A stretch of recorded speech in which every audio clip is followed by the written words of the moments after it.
Welcome to the Barker Podcast Collection.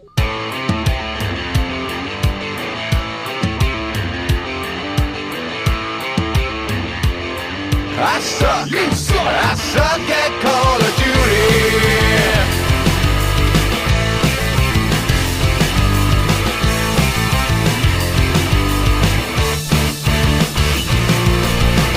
Welcome to the Not Playing Podcast. My name's Rob Howard, and this week I'm joined by Ian Bruce and Patrick Kay.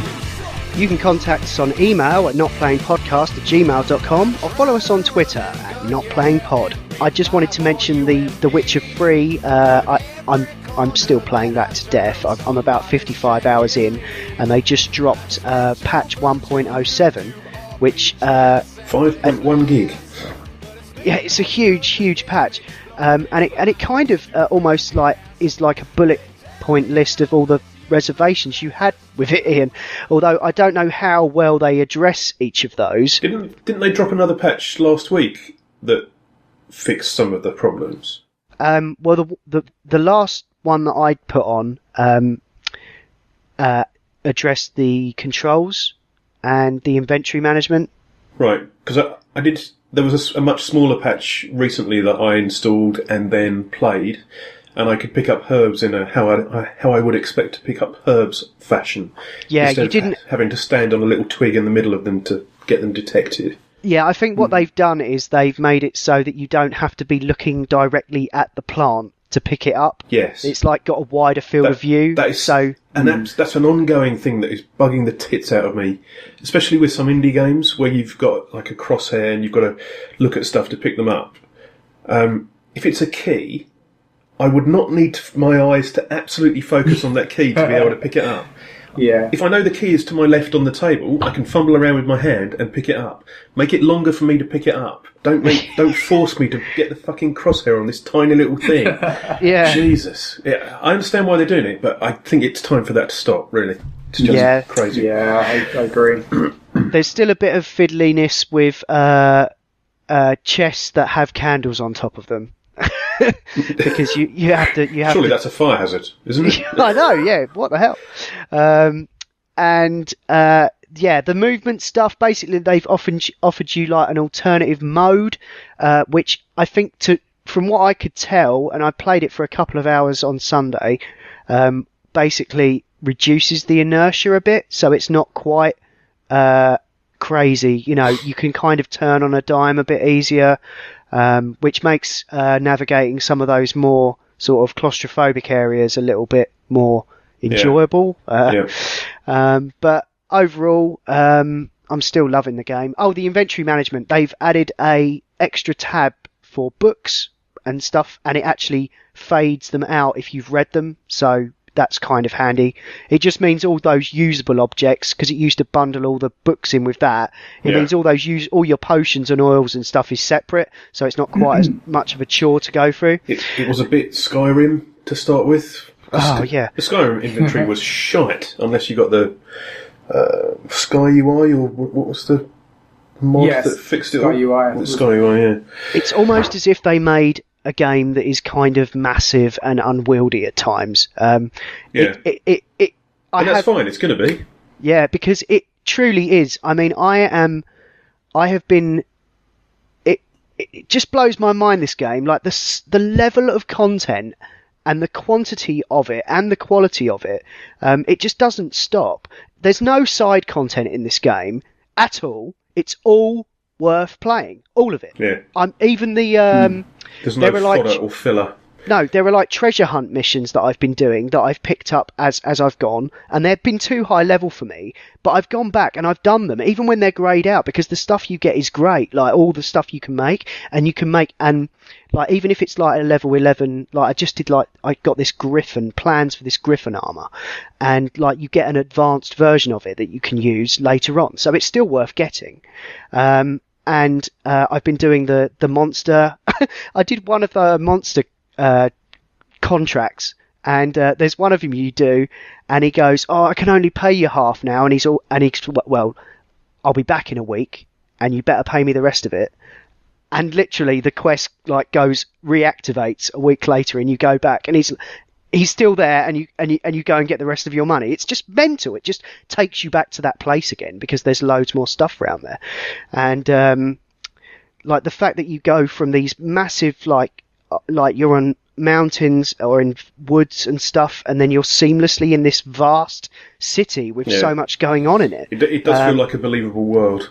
Yeah, and there's no loading, nothing to snap you out of it. Yeah. I mean, I have fast travelled occasionally if I've had to be back in a certain area for a quest at a certain time of day, but I've most of the time I don't want to fast travel because I know that on the way to different places, if I'm there, you know, I will see different things depending on the time of day, depending on what level I am. Yeah. And I have to say the most struggle I've had with the game is not out leveling the content.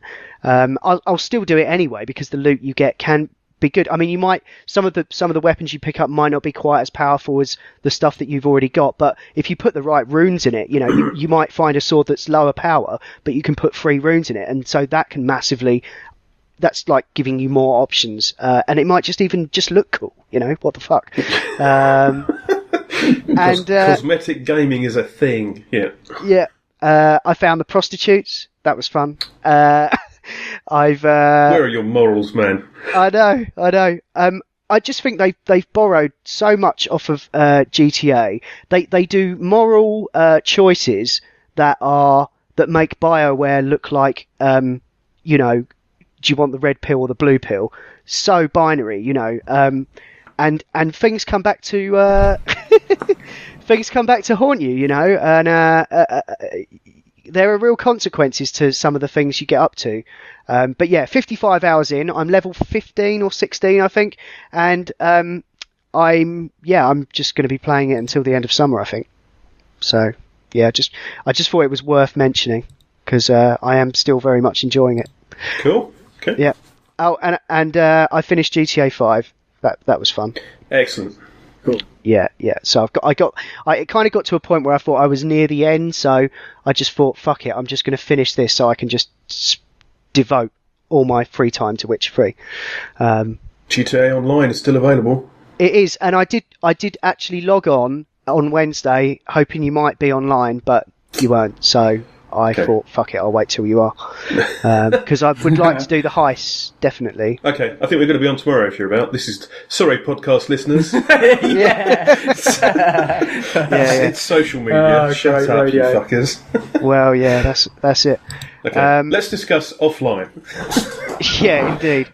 Have you played anything else, Ian? Or not really. I've been wasted from work. That sounds like I've been drinking. I've been exhausted from work, so I've not really been.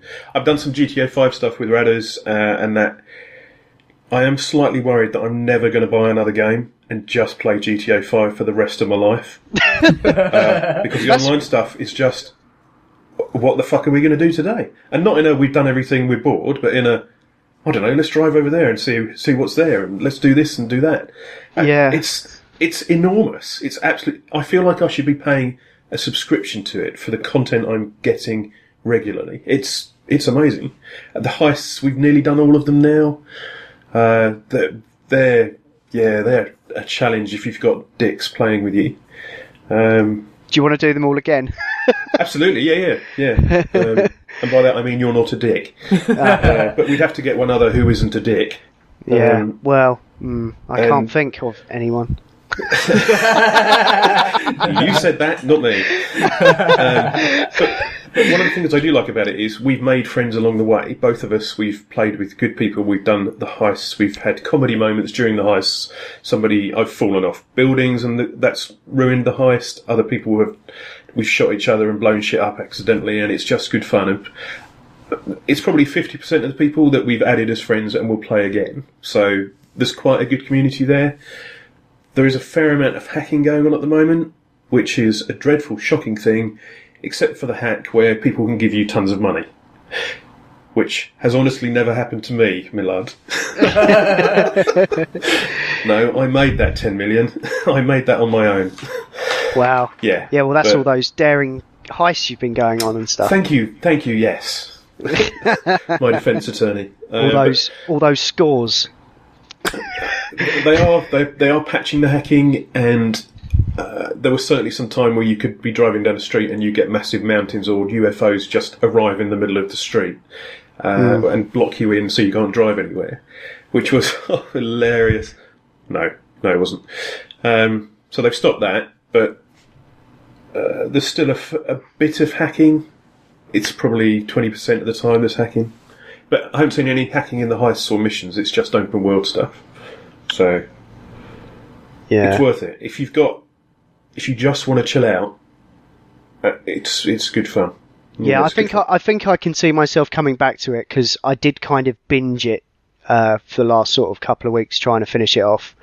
But yeah, there's still a lot. I still feel like I have unfinished business with that game, knowing how much stuff there is on the. But yeah, I think Witcher and GTA 5 have just sewn up this year for me. Like between those two games, like I just haven't really felt like I want to play anything else, to be honest. But I did I have still had time to check out some stuff on mobile, and I played a game called Her Story.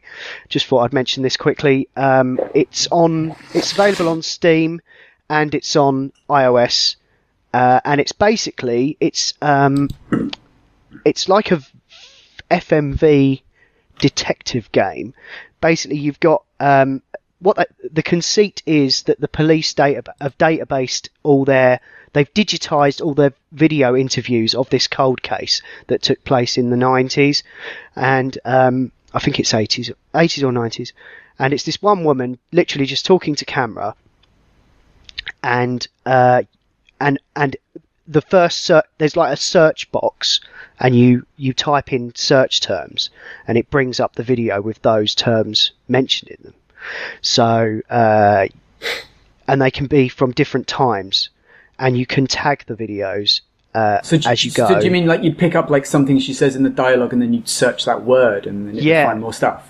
So she mentions. So the first search term is murder. So you find out her husband is called Simon. So then you type in Simon. There's 61 videos with the name Simon. You can only see the first 5, so you have to drill down. Right. So what they've done is they've kind of fused. They fused like a sort of mystery concept with FMV and my job. which is basically Googling how to do stuff. What, you're a murder detective? No, and that's kind of where it rubbed me up against the wrong way slightly. There's also no like ending, so you can kind of keep going as long as you like. So hold on, if there's no ending, what's the fucking point? The point is for you to try and drill down and figure out what happened, but it doesn't necessarily mean you're ever going to see every single clip or draw the same conclusion as anyone else, unless you go and read the walkthrough, which has all the clips, as it tells you exactly. And I must say, I sunk about 3 or 4 hours into it, and I just was like, "Fuck it, I'm just going to read what happened." and then I stopped. Very unusual, Robert. Yeah, but then I stopped. I stopped myself, and I was like, "Actually, no, I feel more compelled." And it's kind of like a scab that keeps itching. You kind of have to keep going back to it and having like.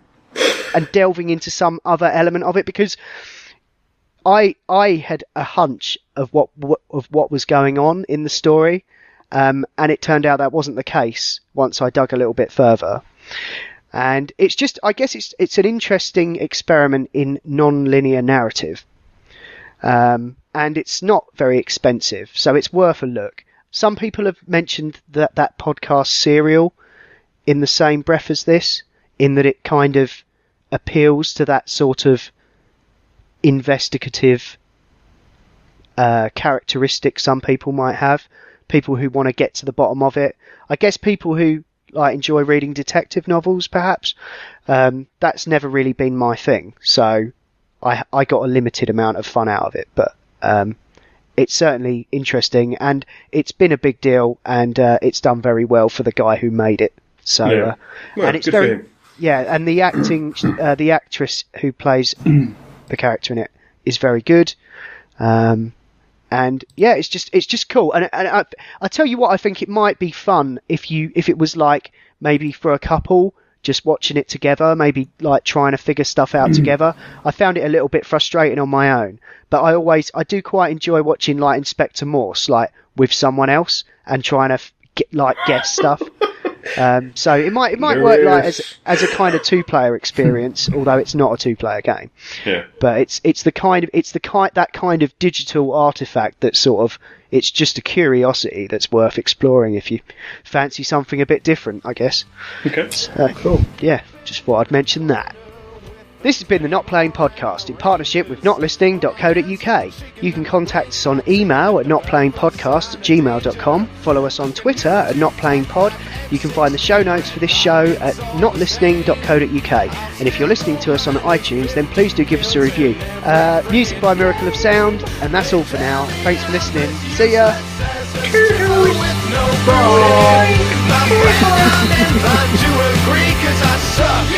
I suck at Call of Duty. There's no hope for me. I suck at Call of Duty. I suck at Call of Duty. There's no hope for me. I suck at Call of Duty.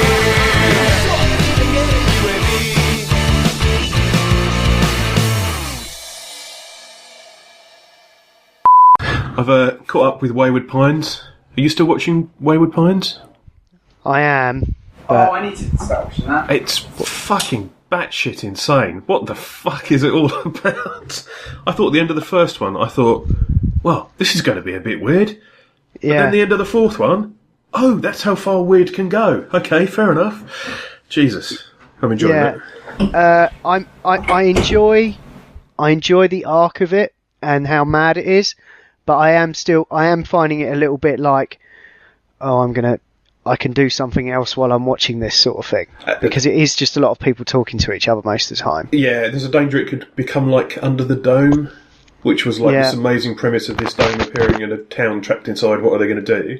And then it becomes like a soap opera with this town trapped inside this massive dome.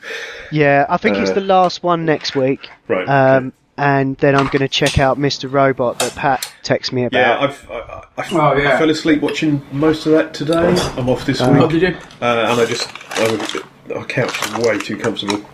But the first half was it's awesome. Cool, it's good. man. It is. Yeah. Somebody said it was like Dexter, but with nerds. And yeah, it's like Dexter with a splash of Breaking Bad, just with like cool cinematography and soundtrack and stuff. Yeah. But about a hacker. I think it could be this year's thing. I think. Very much so, yeah. Oh, yeah, I think they're about 4 in, aren't they? I downloaded them yesterday.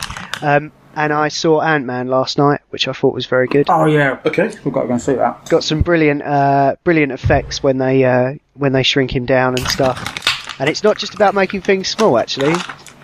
They do the opposite as well, but I won't say anymore. Oh, okay. But it's really good, actually. And there's quite a lot of... Edgar Wright got a writing credit, him and Joe Cornish, because they left the project halfway through, didn't they? Yeah.